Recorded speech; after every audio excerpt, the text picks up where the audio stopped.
देखो, क्वेश्चन के अंदर लिखा गया है पेड रेंट 3000, कमीशन 1000। हमारा रूल है debit all expenses and losses, credit what goes out. ठीक है, क्रेडिट व्हाट गोज आउट।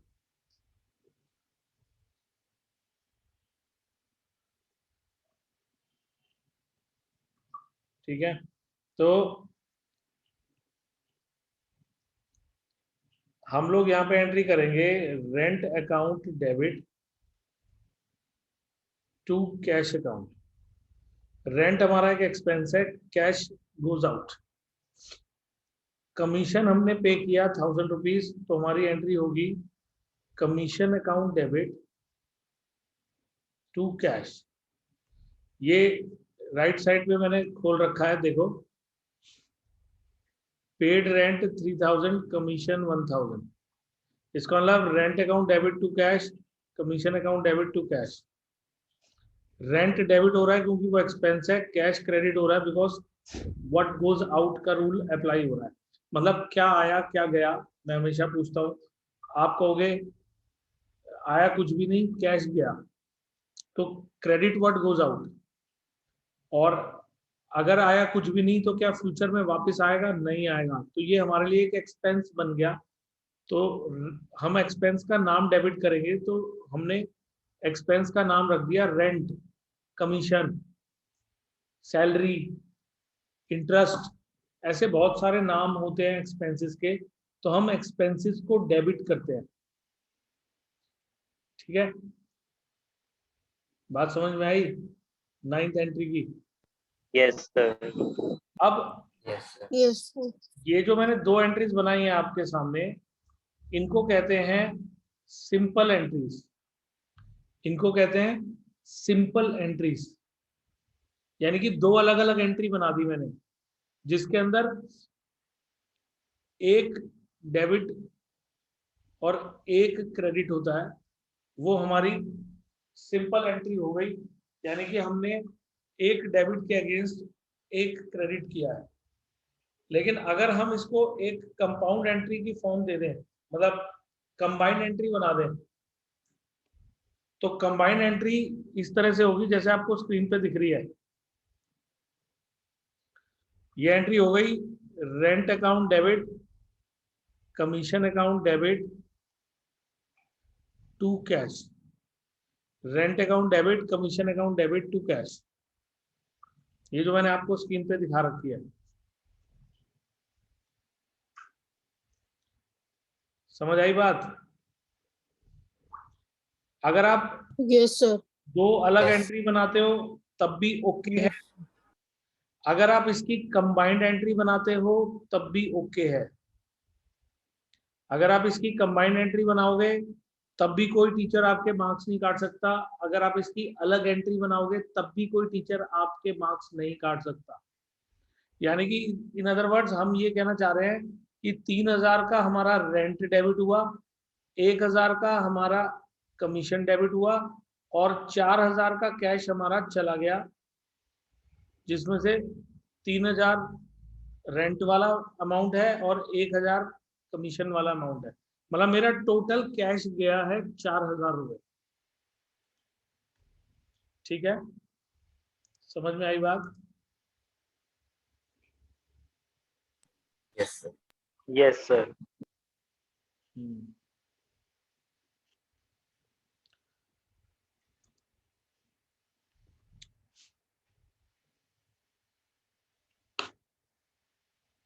इसमें किसी का कोई डाउट?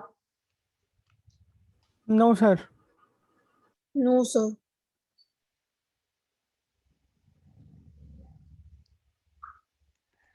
एक मिनट रुक जाओ, स्टार्ट करें।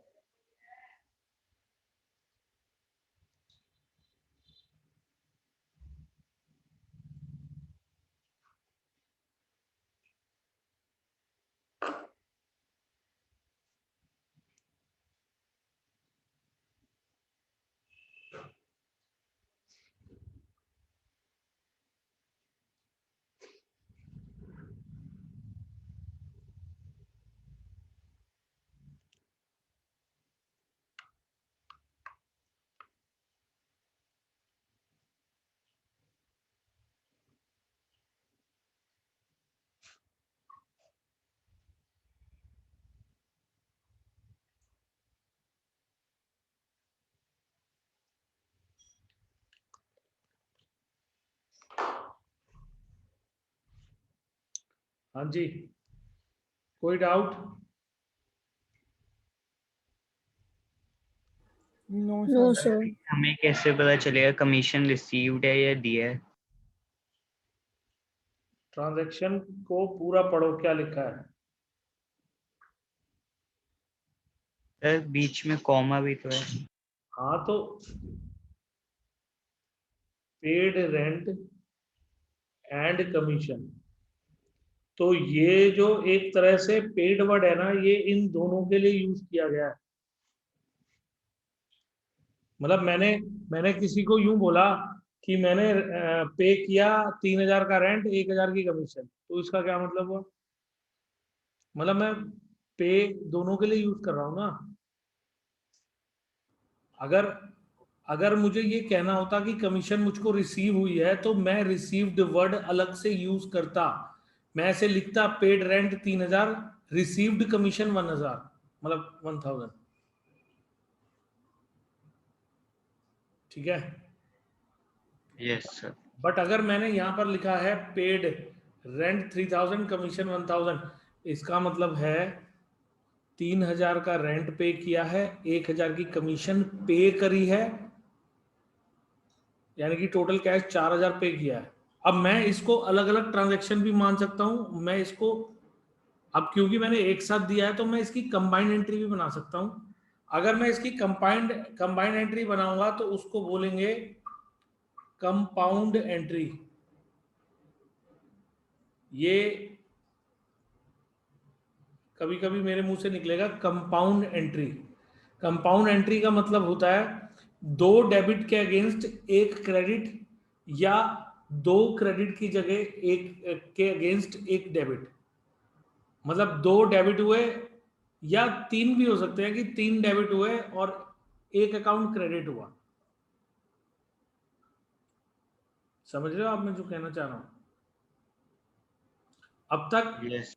अब तक आपके सामने सारे एग्जांपल्स ऐसे थे जिसमें 1 debit 1 credit, 1 debit 1 credit, 1 debit 1 credit.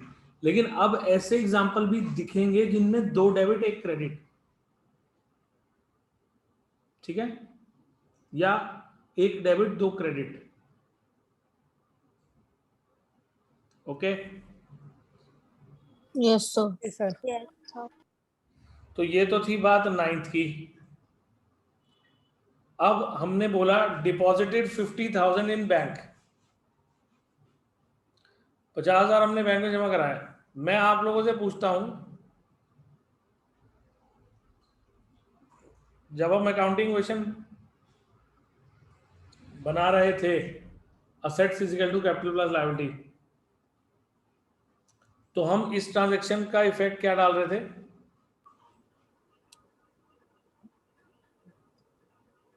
Minus cash minus capital. नहीं गौरीश, गलत।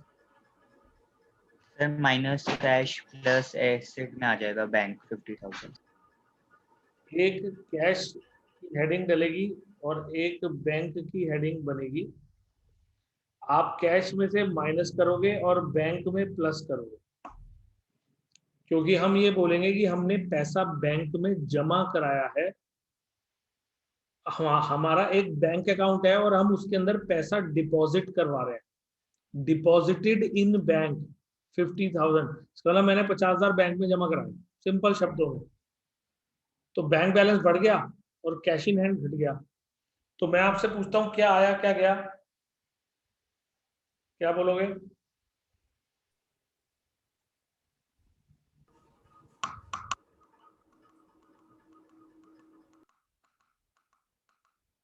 क्या आया क्या गया? कुछ नहीं आया और कैश गया। बैंक में डिपॉजिट आए और कैश गया ये तो मैं मान गया, कैश गया ये मैं मान गया, ठीक है। मगर मेरे पास कुछ नहीं आया, बैंक में डिपॉजिट हुआ। तो यहां पर मैंने आपसे थोड़े दिनों पहले भी कहा था कि बैंक जो है वो एक पर्सनल अकाउंट है, पर्सनल अकाउंट। ये ना मेरा थोड़ा सा ये मैग्नेटिक पेन ठीक काम नहीं कर रहा है, तो उसकी वजह से दिक्कत आ रही है।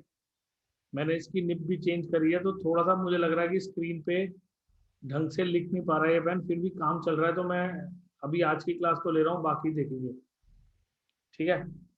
तो ये थोड़ा सही काम नहीं कर रहा है ये वाला पेन, बट आपके डाउट्स मैं क्लियर कर दूंगा, काम उस तरह से चल जाएगा। तो पर्सनल अकाउंट, बैंक एक पर्सनल अकाउंट होता है, और पर्सनल अकाउंट का रूल होता है डेबिट द रिसीवर,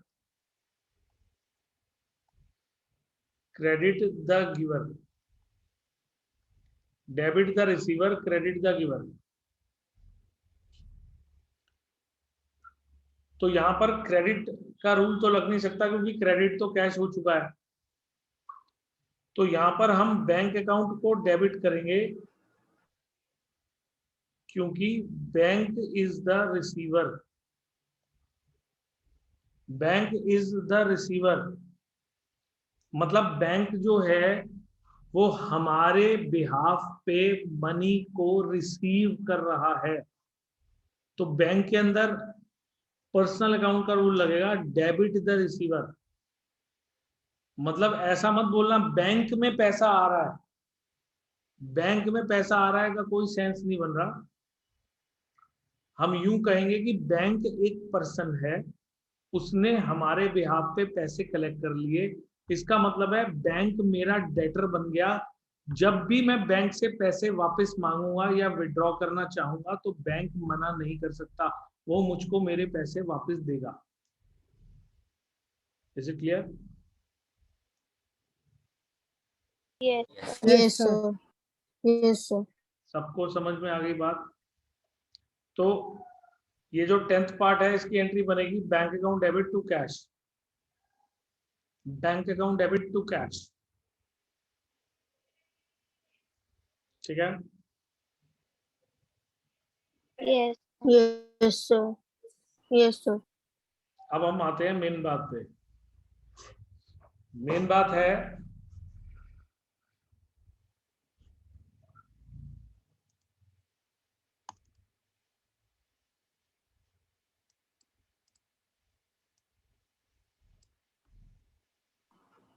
एक ट्रांजैक्शन में बोल रहा हूं,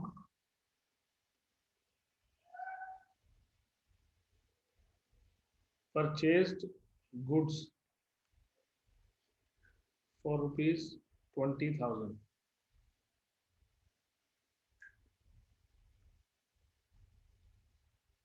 purchased goods for ₹10,000 from Ram. हमने गुड्स खरीदे 20,000 रुपए के। अगर क्वेश्चन साइलेंट है तो इस साइलेंट का मतलब है कि हमने फॉर कैश खरीदे। अगर क्वेश्चन कुछ भी नहीं बोल रहा है ना, तो इसका मतलब है हमने कैश में खरीदे हैं। मतलब हमारे पास गुड्स आए कैश गया, गुड्स आए कैश गया। और अगर लिख रहा है परचेज गुड्स फ्रॉम राम, इसका मतलब है हमने उधार में खरीदे हैं, गुड्स आए और राम एक क्रेडिटर बन गया। गुड्स आए और राम एक क्रेडिटर बन गया। Is it clear to everyone? Yes, Yes, sir. sir. Yes, sir. तो Yes, sir. अभी तक तो मैंने आप लोगों को बोला था कि परचेज गुड्स फॉर 20,000 को आप लिखना stock account debit to cash, और यहाँ पे लिखना stock account debit to Ram, क्योंकि Ram is the giver. Ram is the giver, ठीक है ना। स्टॉक 20,000 से डेबिट हो गया और कैश 20,000 से क्रेडिट हो गया, क्योंकि stock comes in, cash goes out, ठीक है। यहाँ पर stock comes in and credit the giver, credit the giver 10,000। ये चीज क्लियर हुई? Yes, Yes, sir. sir. मगर Yes, sir. बस थोड़ा सा चेंज ये है कि मैं अपना स्टॉक को हटाकर इसकी जगह वर्ड यूज कर रहा हूं purchases account debit to cash.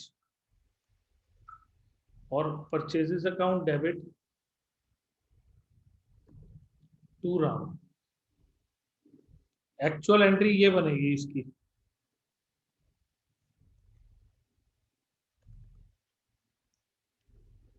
ये एंट्री और ये एंट्री। स्टॉक नहीं आएगा, क्योंकि रियल लाइफ में क्या होता है, रियल लाइफ में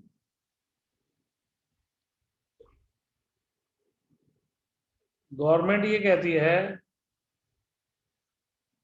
कि आप जिस प्रोडक्ट में डील करते हो ना,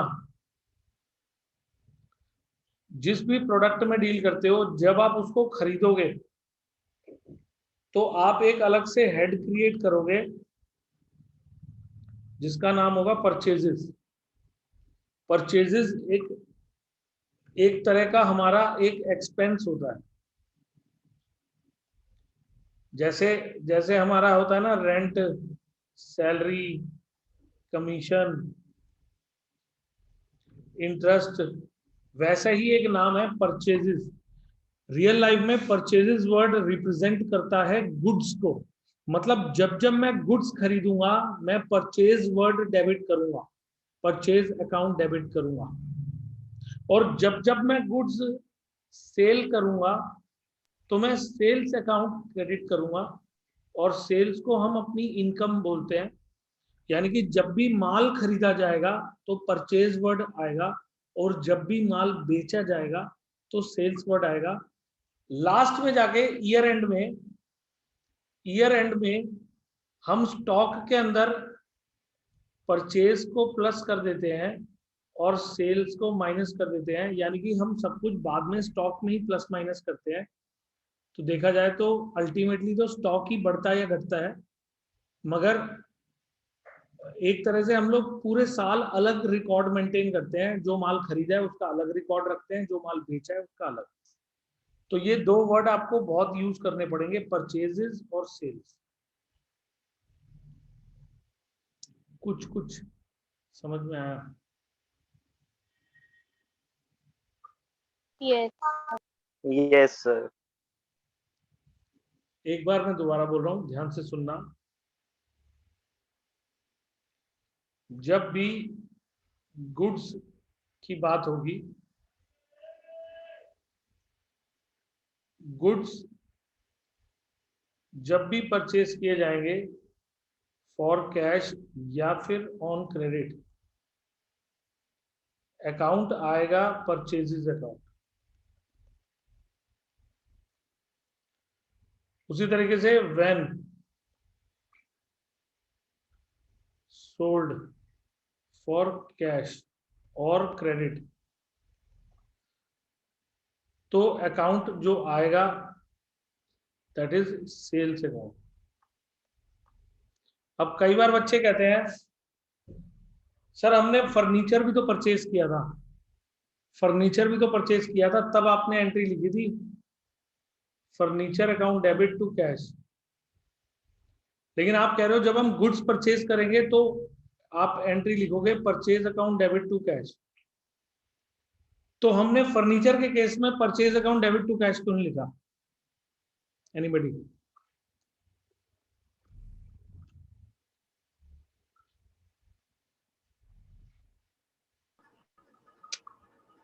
आप मेरे पता नहीं सर। क्या बात गौरेश, क्यों नहीं पता? अभी तो बता रहा हूं। हम सर फर्नीचर जैसे दुकान के लिए खरीदा है और गुड्स जो हम बेचते हैं, पर फर्नीचर बेचते नहीं होंगे, दुकान के यूज में करते होंगे। हाँ, मैंने अभी अभी बताया था कि हम गुड्स जब भी खरीदते हैं तो परचेजेस वर्ड यूज होता है, क्योंकि हम लोग गुड्स को खरीदते हैं बेचने के लिए, वो हमारा काम है। अगर मैं फर्नीचर खरीद रहा हूँ दुकान में तो मैं उसे बेचने के लिए थोड़ा ना खरीद रहा हूँ, मैं तो उसको यूज करूंगा, यानी कि वो मेरा एक असेट बन जाता है। वैसे तो गुड्स खरीदने पर मेरा स्टॉक बनता है, वो भी मेरा एक असेट है, लेकिन स्टॉक होता ही बेचने के लिए है। मतलब मैं स्टॉक खरीदता ही बेचने के लिए हूँ। तो स्टॉक तो मैं हर दूसरे दिन खरीदूंगा बेचूंगा, खरीदूंगा बेचूंगा, खरीदूंगा बेचूंगा। लेकिन फर्नीचर हर दूसरे दिन थोड़ा ना खरीदूंगा बेचूंगा, खरीदूंगा बेचूंगा। वो बात अलग है कि अगर मेरा फर्नीचर का काम है तो मैं फर्नीचर खरीदूंगा बेचूंगा, मगर उस केस में फर्नीचर मेरे लिए गुड्स कहलाएगा, अगर मेरा फर्नीचर का काम है तो। समझ आई बात? yes sir. Yes. किसी के माइंड में कोई भी डाउट?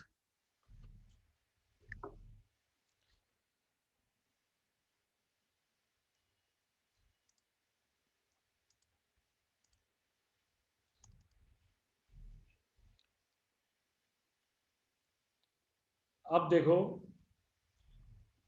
यहां पर एक ट्रांजैक्शन नंबर 8 दिख रही है, ट्रांजैक्शन नंबर 8 दिख रही है आपको?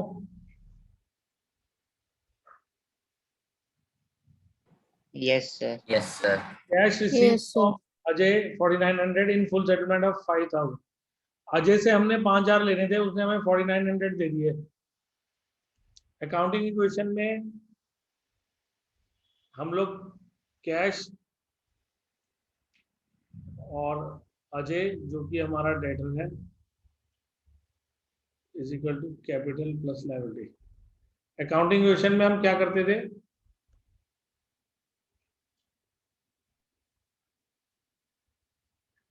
अकाउंटिंग इक्वेशन में हम लोग क्या करते थे? सर कैश में 4900 ऐड करते थे ठीक है, डन। और और सर सर अजय को माइनस कर देते हैं Capital देते को हैं। और कैपिटल सर में से माइनस 5 कैपिटल को मैं नहीं, 1000 माइनस करते अजय हैं। में से कितने माइनस करूँ?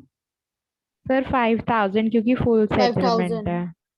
हाँ, क्योंकि फुल Yes, sir. सेटलमेंट है तो अजय में से 5000 माइनस होंगे, और कैपिटल में माइनस 100 होंगे, लॉस है 100। हाँ, और उस लॉस को हम लोग बोलते हैं discount, discount allowed, right? Yes sir. तो अब देखो इसकी जर्नल एंट्री।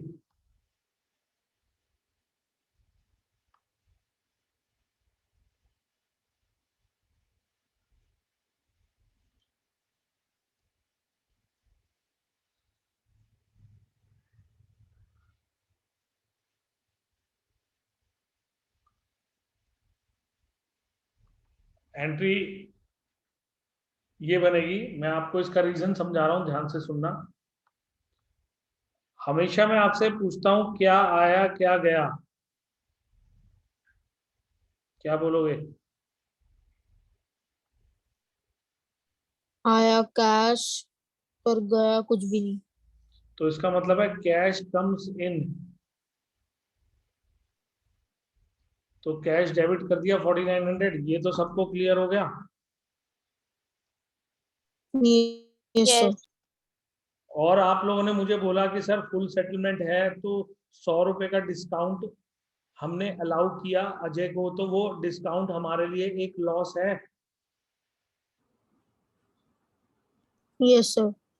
तो हमारा रूल था debit all expenses and losses, तो मैंने 100 रुपए से डिस्काउंट अलाउड को डेबिट कर दिया, यानी कि कैश भी डेबिट हुआ, डिस्काउंट अलाउड भी डेबिट हुआ। तो ये एक तरह से कंपाउंड एंट्री बन गई, एक कंपाउंड एंट्री बन गई। आप समझ रहे हो ना? मैंने ना एक्चुअली जानबूझकर पिछली क्लास के अंदर आपसे सारी सिंपल सिंपल बात की थी, सिंपल एंट्रीज की। अब मैं धीरे धीरे चीजों को थोड़ा कॉम्प्लिकेटेड बनाता जाऊंगा, ठीक है?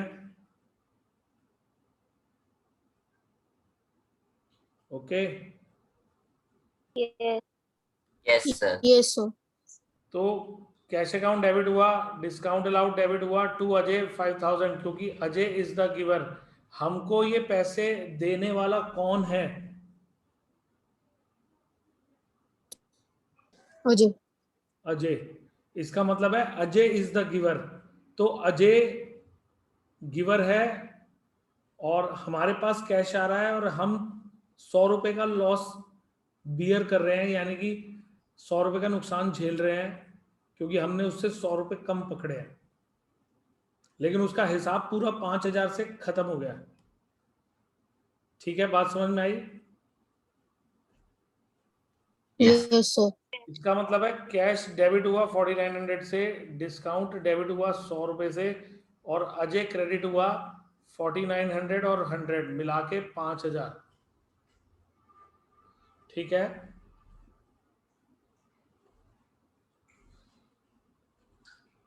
ओके। Yes, sir.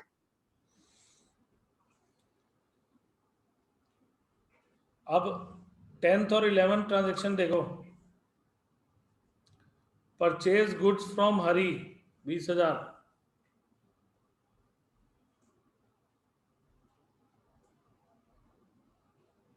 ये समझ में आई मैंने क्या किया?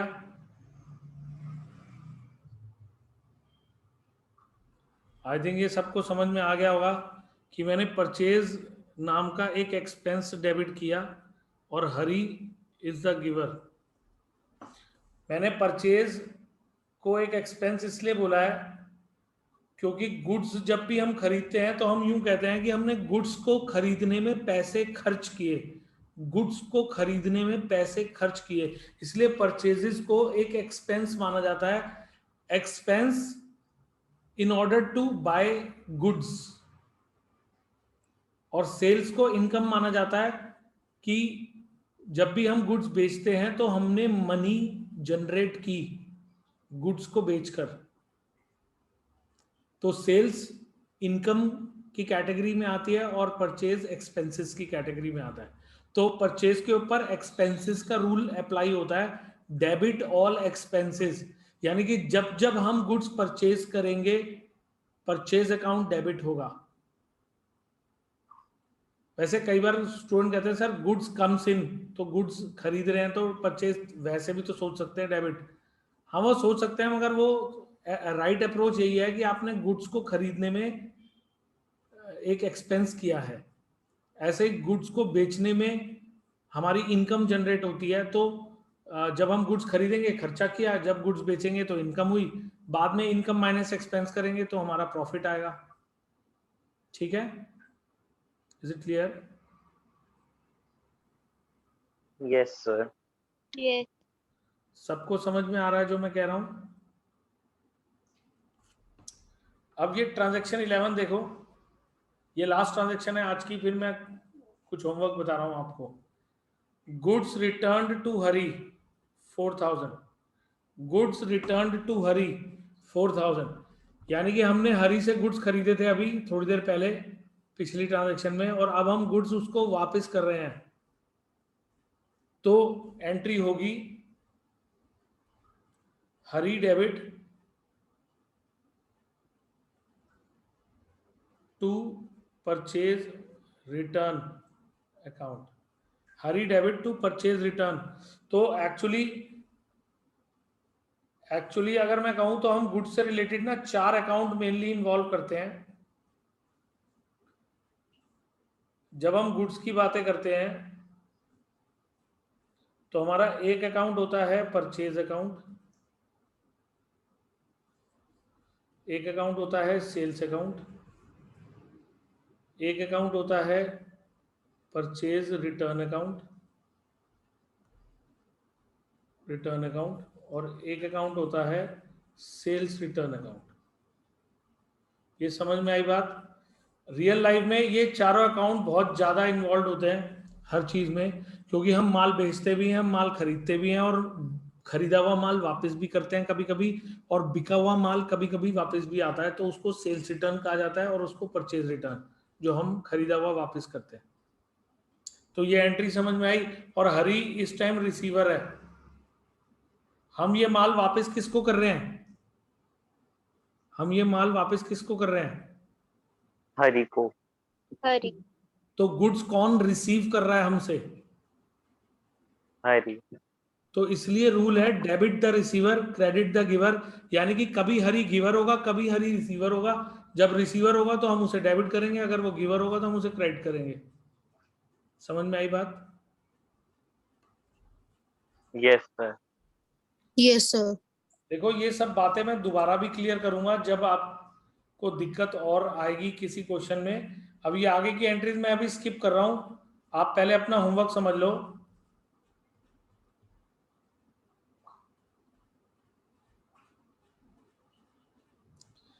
ये क्वेश्चन देख रहे हो आप, प्रैक्टिस क्वेश्चन 1। दिख गया सबको? Yes sir, yes sir. Yes, sir. अब जैसे मैंने यहाँ लिखा है, Amit started business with cash 2 lakhs,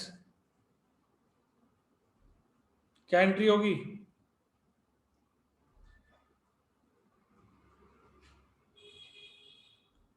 क्या एंट्री होगी? कैश डेबिट होगा Cash. और टू कैपिटल क्रेडिट, ठीक है, क्योंकि वो गिवर है। इसकी क्या एंट्री होगी?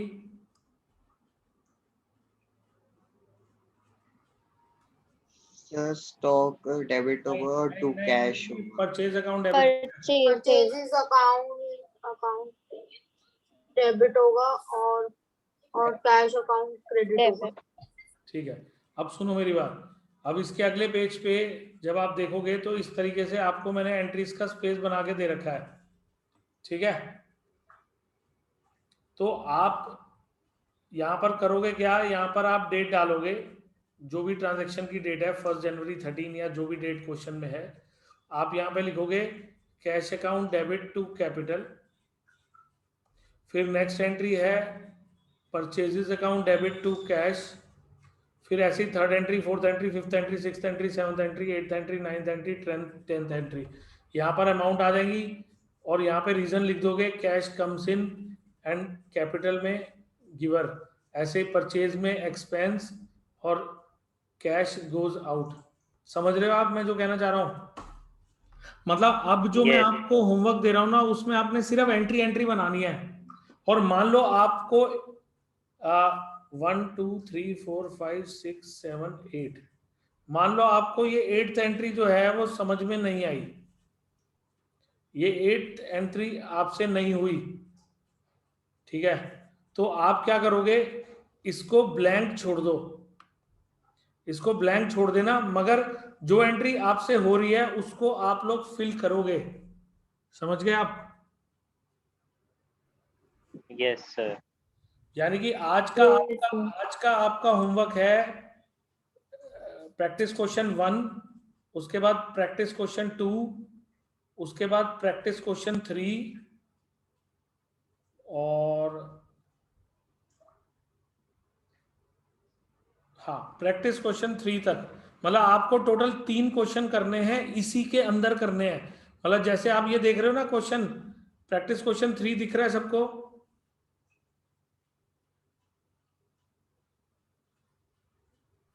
Yes sir. Yes, sir. इन्होंने लिखा है Amit started business with cash 2 lakh and deposit ₹50,000 in bank. क्या एंट्री बनाऊंगा इसकी मैं? फटाफट बताओ, टाइम खत्म होने वाला है।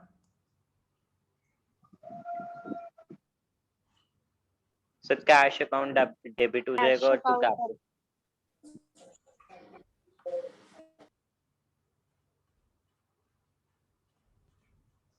और बैंक अकाउंट डेबिट हो।